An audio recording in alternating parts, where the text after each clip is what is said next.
Hello friends, welcome back to my channel. मैं हूं आपकी फ्रेंड वर्षा। फ्रेंड्स, आज की इस वीडियो में हम बीएड एंट्रेंस एग्जाम के 20 डेज सीरीज के बारे में डिस्कस करेंगे। फ्रेंड्स, इस वीडियो को स्टार्ट करने से पहले मैं आपको अभी से बता देना चाहती हूं कि प्लीज़ इस वीडियो को लेके आप जज मत कीजिएगा कि ये बहुत सिंपल है, बहुत ईजी है। क्योंकि फ्रेंड्स, जैसा कि नाम से सजेस्ट हो रहा है 20 डेज रिविजन सीरीज, तो फ्रेंड्स इसके अंदर हम डिस्कस करेंगे ईजी टू हार्ड क्वेश्चंस को। कंटेंट भी हम बोल सकते हैं, जिसमें हम छोटे छोटे पॉइंट्स को डिस्कस करेंगे। हो सकता है फ्रेंड्स ये आपके लिए इजी हो, आपने पहले कभी पढ़ा हुआ हो, लेकिन इस वीडियो को या फिर इन 20 डेज की जो क्लासेस हैं, इसका मेन पर्पस हमारा ये है कि आपको यहाँ पर हम ये सारी चीज़ें इसलिए डिस्कस कर दें कि आपने पहले कभी पढ़ी हो या फिर आप ये सब चीज़ें जानते हो। हमारा पर्पस है सिर्फ उसको रिवीजन कराना, जिससे कि आपको एक आइडिया लग जाए कि हाँ, इससे रिलेटेड भी आपके एग्जाम में पूछा जाता है। और हम 20 डेज के अंदर हर इजी और हर टफ और मॉडरेट हर तरह के कंटेंट को डिस्कस करेंगे। तो हमारा काम है सिर्फ आपको रिवीजन करवाना। हो सकता है आपने पहले कभी पढ़ा हुआ हो ये सारी चीज़ें, लेकिन कई बार ऐसा होता है कि हम उसको एग्जाम टाइम के में हम उसको रिवीजन करना भूल जाते हैं। तो इसके अंदर आपको रिवीजन भी हो जाएगा और इसमें आप ये एनालाइज भी कर पाएंगे कि हाँ, किस किस तरह के क्वेश्चंस भी पूछे जाते हैं। तो चलिए फ्रेंड्स, वीडियो को स्टार्ट करते हैं। लेकिन वीडियो को स्टार्ट करने से पहले प्लीज़ मेरे चैनल को सब्सक्राइब कर लीजिए, और अगर आपने चैनल को सब्सक्राइब नहीं किया है तो सब्सक्राइब कर लिया है तो इस वीडियो को लाइक कीजिए और अपने फ्रेंड्स के साथ शेयर कीजिए। तो चलिए फ्रेंड्स, आज की इस वीडियो को स्टार्ट करते हैं। फ्रेंड्स, सबसे पहले हम यहाँ पर ग्रहों के बारे में बात करेंगे। उसके बाद हम बात करेंगे संशोधन बिल की, कौन कौन से अमेंडमेंट हुए, कब हुए, क्या पर्पस था उनका। फ्रेंड्स, इस वीडियो के अंदर जो हमारा कंटेंट होगा वो मिक्सअप होगा, और आगे भी जो वीडियोस हम बनाएंगे तो हम एक वीडियो में, क्योंकि ये 20 डेज की सीरीज है तो 20 डेज के अंदर हम सारा आपका कोर्स कंप्लीट कराना चाहते हैं, इसलिए मिक्सअप वीडियो होंगी। ऐसा नहीं है कि सिर्फ एक ही हम सब्जेक्ट से या फिर हम एक ही टॉपिक को लेके सारा डिस्कशन करें। ठीक है, तो आज का जो हमने लेवल रखा है वो थोड़ा इजी रखा है। सबसे पहला जो है वो पूछा है, सबसे बड़ा ग्रह कौन सा है। तो फ्रेंड्स, हम सबको पता है जो सबसे बड़ा ग्रह है वो है बृहस्पति, जिसको हम इंग्लिश में जुपिटर भी बोलते हैं। नेक्स्ट है सबसे छोटा ग्रह, जिसको बोलते हैं बुध, और इंग्लिश में बोलते हैं इसको मरकरी। कई बार फ्रेंड्स आपको कंफ्यूजन होती है हिंदी और इंग्लिश में, तो यहाँ पे भी मैंने दोनों को यहाँ पे नोट किया है, जिससे कि आप इजिली पता कर पाएं कि हाँ, ये है और इसको इंग्लिश में ये बोला जाता है। क्योंकि अक्सर मेरे पास इस तरह के क्वेश्चंस आते हैं कि मैम इंग्लिश में आप करवाइए या हिंदी में करवाइए, तो यहाँ पर मैंने दोनों ही चीज़ों को यहाँ पे इंक्लूड किया है। नेक्स्ट है पृथ्वी का उपग्रह। तो फ्रेंड्स, पृथ्वी का उपग्रह कहा जाता है चंद्रमा को, जिसको हम मून बोलते हैं। सूर्य से निकट ग्रह जो है वो है हमारा बुध। ये बहुत क्वेश्चन पूछा जाता है कि सूर्य के सबसे निकट ग्रह कौन सा है, तो ये है हमारा बुध। नेक्स्ट है सूर्य से सबसे दूर स्थित ग्रह कौन सा है। तो फ्रेंड्स, सूर्य से जो सबसे दूर स्थित ग्रह है उसको बोला जाता है वरुण, जो कि हमारा नेपच्यून होता है। नेक्स्ट आता है हमारा क्वेश्चन, सूर्य से सबसे निकट ग्रह कौन सा है। तो फ्रेंड, सूर्य से जो सबसे निकट ग्रह है वो है हमारा शुक्र, और जो सबसे चमकीला ग्रह जिसे कहा जाता है वो है शुक्र। तो फ्रेंड्स, आप ऐसे भी याद कर सकते हैं, जो सबसे सूर्य से निकट है, तो फ्रेंड्स अगर वो सूर्य से निकट है तो उसकी जो पूरे सूरज की जो रोशनी होगी वो पूरी उसके ऊपर जाएगी, तो वो चमकीला भी हो जाएगा। तो यहाँ पे सबसे निकट और सबसे चमकीला ग्रह हमें शुक्र है। नेक्स्ट है सबसे चमकीला तारा। अब यहाँ पे फ्रेंड्स कंफ्यूज मत होएगा, ये यहाँ ग्रह है और यहाँ ये तारा दे रखा है। ठीक है, अगर तारा पूछा जाए तो वो होगा साइरस, जिसको डॉग स्टार भी इंग्लिश में बोला जाता है। तो हो सकता है कई बार हिंदी में भी आपको साइरस न दिया हो, जैसे कि मोस्टली स्टूडेंट्स जो हिंदी का क्वेश्चन चूज करते हैं तो वहाँ पे इंग्लिश में भी वहाँ पे उनको डॉग स्टार दिया हो, और अगर वो हिंदी की तरफ जाके देखें तो वहाँ भी उनको डॉग स्टार दिया हो। तो आप याद रखिए, डॉग स्टार मतलब साइरस, ये सबसे चमकीला तारा है। नेक्स्ट है सबसे अधिक उपग्रह वाला ग्रह कौन सा है। तो फ्रेंड, सबसे अधिक उपग्रह जिसके हैं वो है हमारा बृहस्पति। नेक्स्ट है सबसे भारी ग्रह कौन सा है। तो फ्रेंड्स, सबसे भारी, अब देखिए फ्रेंड्स, इसको याद करने की मैं आपको एक ट्रिक बता दूं। देखो, सबसे अधिक उपग्रह वाला यानी कि इसमें सबसे ज्यादा उपग्रह, और जब सबसे ज्यादा उपग्रह हैं तो वो भारी भी होगा, क्योंकि सबका वेट वो ले रहा है। तो यहाँ पे क्या हो गया, सबसे अधिक उपग्रह और भारी वाला कौन सा हो गया, बृहस्पति। तो आप इसको इस तरह से याद कर सकते हैं, ये इजी होगा इस तरह से याद करना। नेक्स्ट है रात्रि में लाल दिखाई देने वाला ग्रह कौन सा है। तो फ्रेंड्स, लाल जो ग्रह दिखाई देता है वो होता है हमारा मार्स।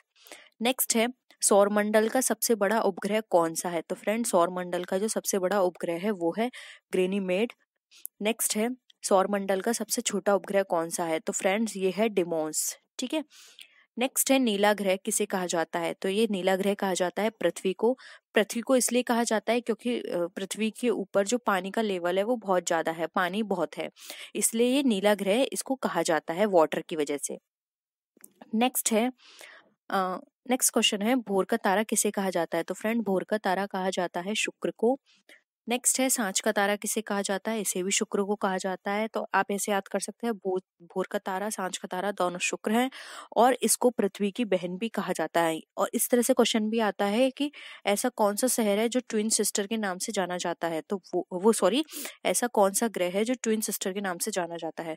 तो वो है यहाँ पर शुक्र। ठीक है, तो आप ऐसे याद कर सकते हैं। नेक्स्ट है हरा ग्रह। तो फ्रेंड्स हरा ग्रह है वरुण।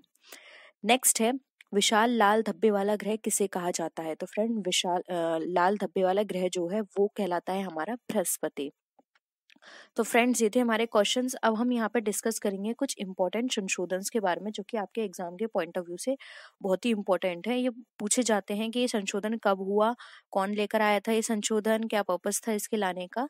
तो हम यहाँ पे डिस्कस करते हैं। फ्रेंड वैसे बहुत सारे संशोधन हुए हैं हमारे कॉन्स्टिट्यूशन के अंदर, लेकिन हम यहाँ पर जो आपके एग्जाम के पॉइंट ऑफ व्यू से इम्पोर्टेंट है सिर्फ हम उन्हीं को डिस्कस करेंगे। और प्लीज आपको ये सब लर्न करने हैं, अभी आपके पास टाइम बहुत है, तो इसलिए अभी मैं आपको ये सारी चीजें करा रही हूँ जिससे कि आपके पास प्रॉपर टाइम हो इन सबको याद करने का। नेक्स्ट है पहला संशोधन 1991 ईस्वी में हुआ था। तो फ्रेंड्स जो पहला संशोधन है 1951 में हुआ था और इस संशोधन में क्या हुआ था, इसके अंदर 9वीं अनुसूची को शामिल किया गया था, यानी कि 9th अनुसूची को शामिल किया गया था। तो आप शॉर्ट में लिख सकते हैं 9th अनुसूची को शामिल किया गया 1951, जो कि हमारा पहला संशोधन था। तो क्वेश्चन इस दो क्वेश्चन बनते हैं यहाँ से कि पहला संशोधन कब किया गया था? तो वो किया गया था 1951 में। और ये भी पूछा जा सकता है कि पहले संशोधन में क्या किया गया था? तो उसमें 9th अनुसूची को जोड़ा गया था। ठीक है, अब नेक्स्ट आता है 7वां संशोधन। सेकंड थर्ड ये आपके एग्जाम के पॉइंट ऑफ व्यू से इंपॉर्टेंट नहीं है, हम डिस्कस कर रहे हैं डायरेक्ट 7वें संशोधन के। तो फ्रेंड्स 7वां जो संशोधन हुआ था वो 1956 ईस्वी में हुआ था और इस संशोधन के अंतर्गत जो भाषाई आधार पर राज्यों को पुनर्गठित किया गया था, यानी कि जो हमारे राज्य हैं उनको भाषा के आधार पर पुनर्गठित किया गया था। तो आप इसको याद रखिएगा। 7वें अमेंडमेंट में जो भी हमारे लिंग्विस्टिक बेसिस पर यहाँ पर राज्यों को पुनर्गठित किया गया था, यहाँ पर जो भी हमारी क्लासेस थी ABCD उसको यहाँ पर अबॉलिश किया गया था और जो यूनियन टेरिटरीज हैं उनको भी इंट्रोड्यूस किया गया था। लेकिन आप सिर्फ इतना याद रखिए कि भाषाई आधार पर यहाँ पर राज्यों को पुनर्गठित किया गया था 7वें संशोधन में। नेक्स्ट है 26वां संशोधन 1971 में हुआ था। अब फ्रेंड्स 1971 में जो 26वां संशोधन हुआ था इसके अंदर जो हमारे भूतपूर्व देशी राजाओं की जो वो थी उपाधियां थी उनको समाप्त कर दिया गया था। ठीक है, यानी कि जो हमारे राजा हुआ करते थे उनकी उपाधियां हुआ करती थी उनको समाप्त, यानी कि कोई भी राज्य राजा के अंडर काम नहीं करेगा, ये इसके अंदर बताया गया था। 26वें संशोधन में ये हटा दिया गया था, मतलब उनकी उपाधियों को ले लिया गया था कि वो अब राज्य के अंडर होंगे, वो राज्य वो सरकार के अंडर वो राज्य आ जाएंगे। तो वहां के जो राजा थे उनकी उपाधियों को वापस ले लिया गया था 26वें संशोधन के अंदर। नेक्स्ट है 36वां संशोधन जो कि 1975 में हुआ था फ्रेंड्स। इसके अंदर हमारी जो सिक्किम राज्य है इसको राज्य के रूप में मान्यता प्रदान की गई थी 36वें संशोधन में। तो ये क्वेश्चन भी पूछा जाता है कि जो हमारा सिक्किम था उसको किस संशोधन के अंतर्गत शामिल किया गया या फिर राज्य की मान्यता मिली? तो वो मिली थी 36वें संशोधन के अंदर और सन था 1975। तो आप इनको नोट कर लीजिए, नहीं तो आप इसका स्क्रीनशॉट भी ले सकते हैं। नेक्स्ट चलते हैं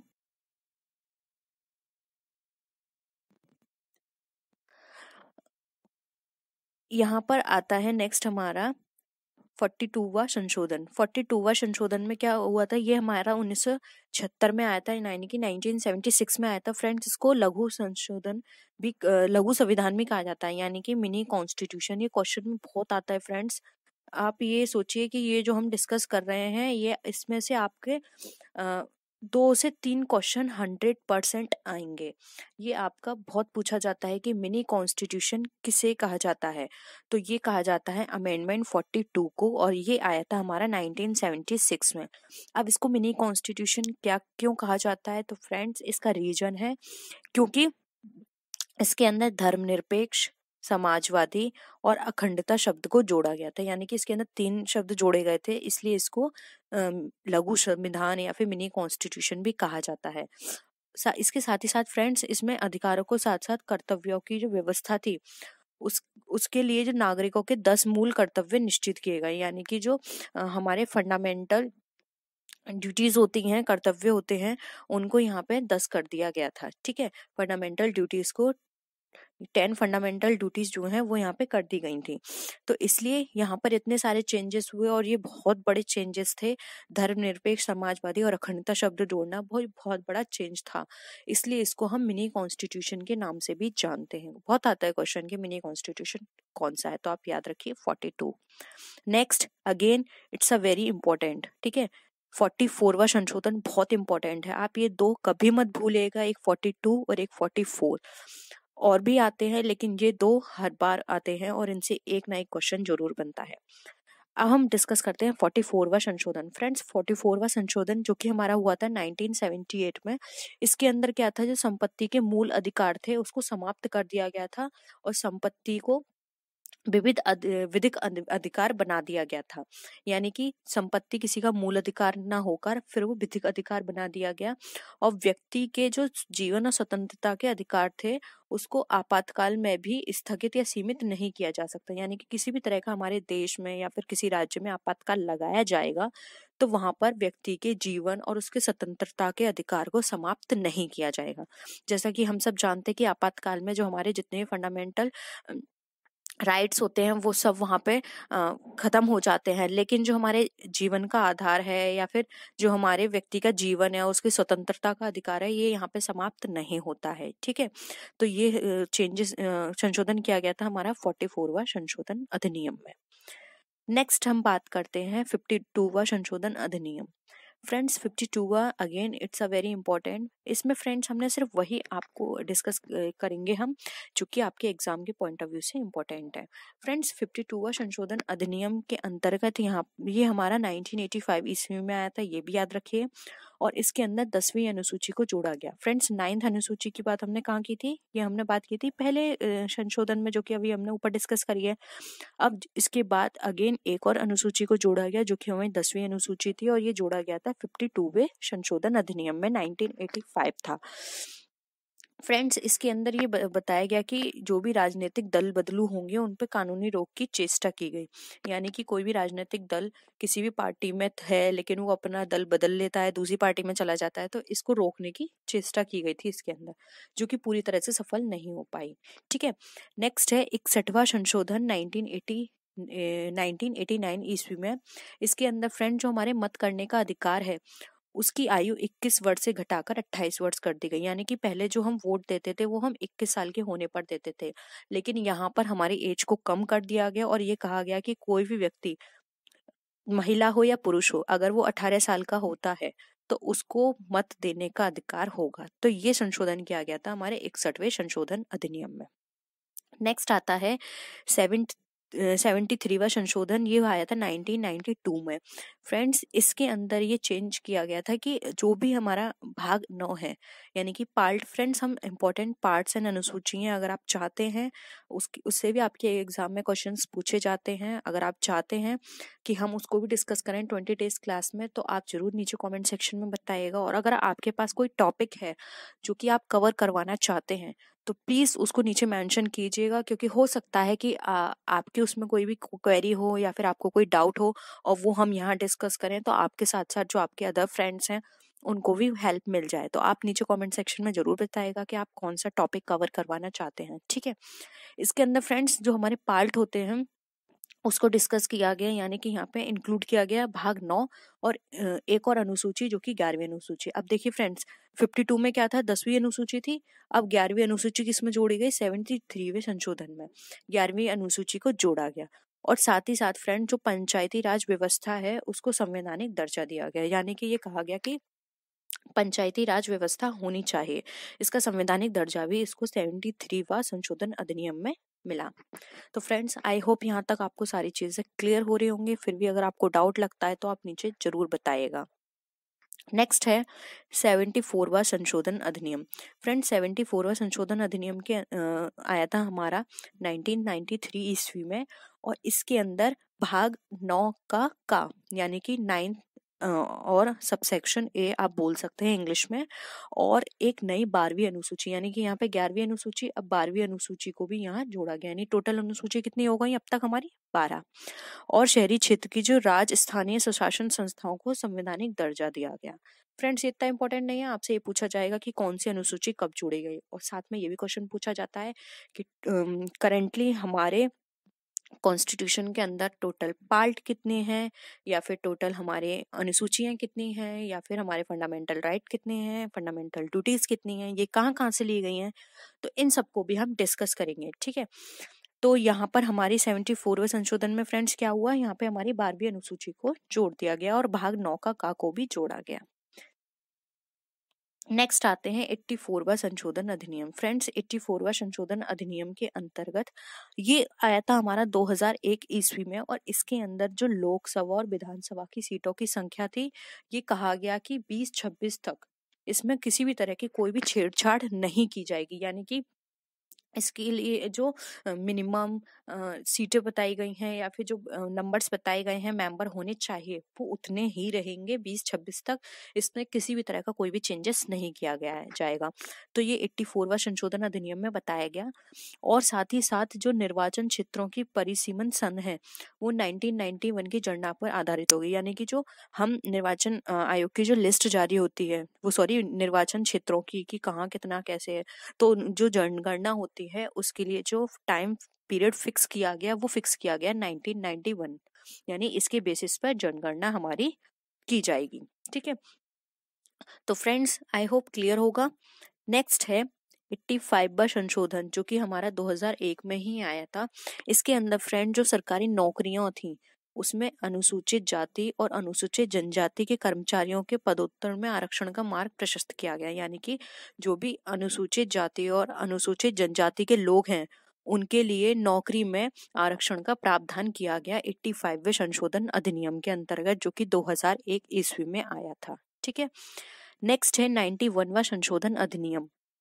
फ्रेंड्स, 91वां संशोधन अधिनियम ये 2003 ईस्वी में आया था, और इसके अंदर जो दल बदलू विरोधी कानून था, उसमें संशोधन किया गया। यानी कि जो अभी हमने ऊपर डिस्कस किया था, उसमें यहाँ पे जो कि विरोधी कानून था, उसमें संशोधन चेंजेस किए गए थे।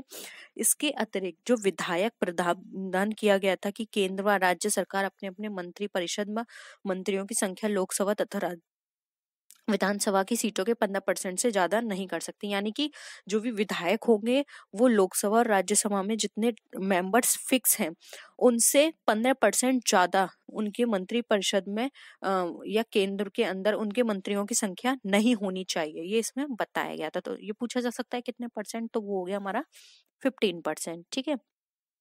नेक्स्ट आता है, it's a very important, again यहाँ पे पूछा जाता है कि कौन कौन सी भाषाओं को जोड़ा गया था। याद रखिएगा, 92वां संशोधन अधिनियम ये आया था हमारा 2003 में।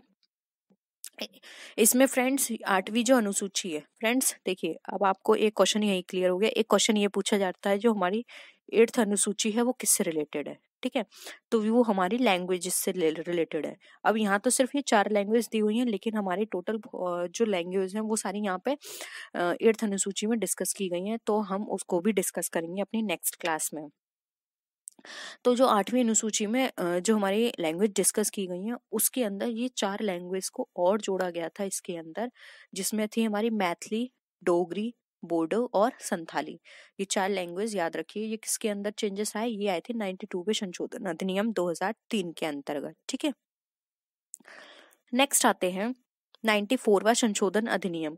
फ्रेंड्स, 94वां जो संशोधन अधिनियम हुआ था, ये 2006 ईस्वी में हुआ था, और इसके अंदर ये कहा गया था कि जो भी जनजातीय लोगों के कल्याण के उद्देश्य से अनुच्छेद है, यानी कि जनजाति के कल्याण के उद्देश्य से जो अनुच्छेद बनाया गया था हमारा 164, इसके अंतर्गत झारखंड और छत्तीसगढ़ राज्य को अलग कर दिया गया और मतलब इनको राज्य का दर्जा दिया गया, और साथ ही साथ फ्रेंड्स जो जनजातीय मंत्री बनाने का प्रावधान किया गया। ठीक है, इसके अंदर तो ये भी पूछा जा सकता है झारखंड और छत्तीसगढ़ राज्यों को कब शामिल किया गया, तो ये 94वें संशोधन अधिनियम 2006 के अंतर्गत किया गया था।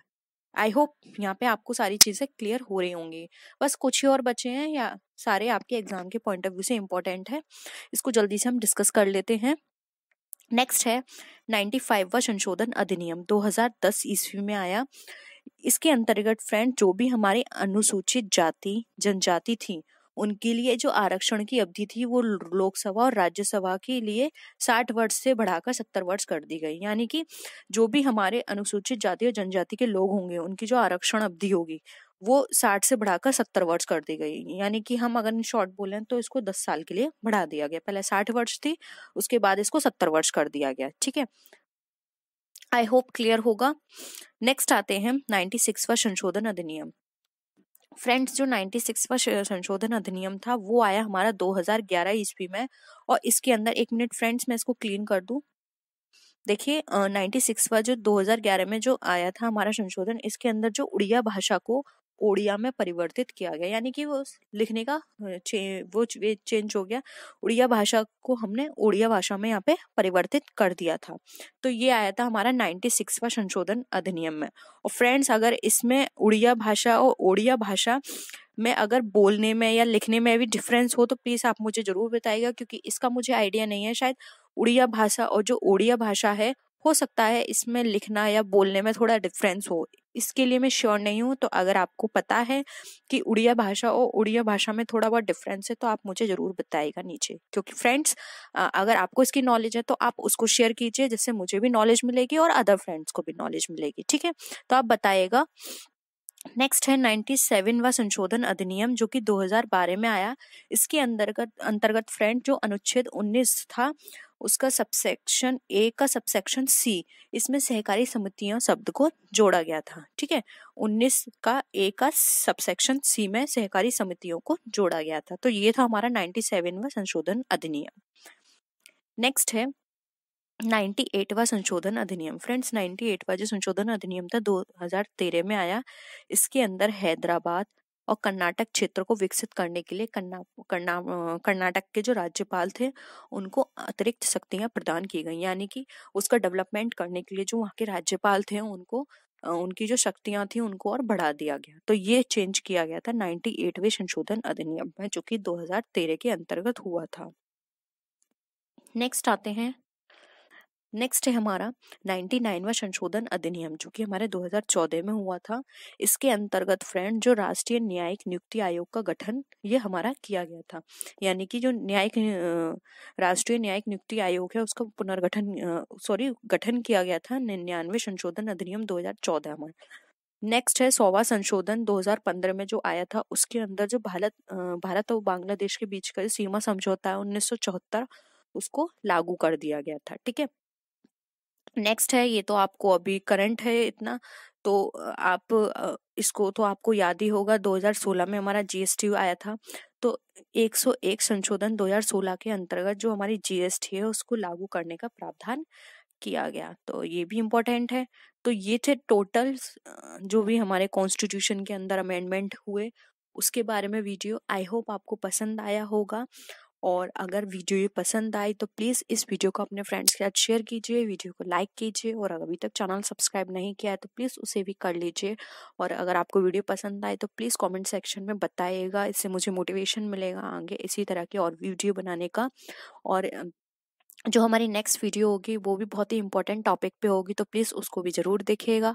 और हमने जो मॉक टेस्ट प्रिपेयर करे हैं आप उनको भी सॉल्व कीजिए, इससे आपकी डेली प्रैक्टिस भी बनी रहेगी। तो फ्रेंड्स इस वीडियो को हम यहीं फिनिश करते हैं। नेक्स्ट वीडियो में हम फिर मिलते हैं और विच वीडियोस के साथ। तब तक के लिए बाय बाय।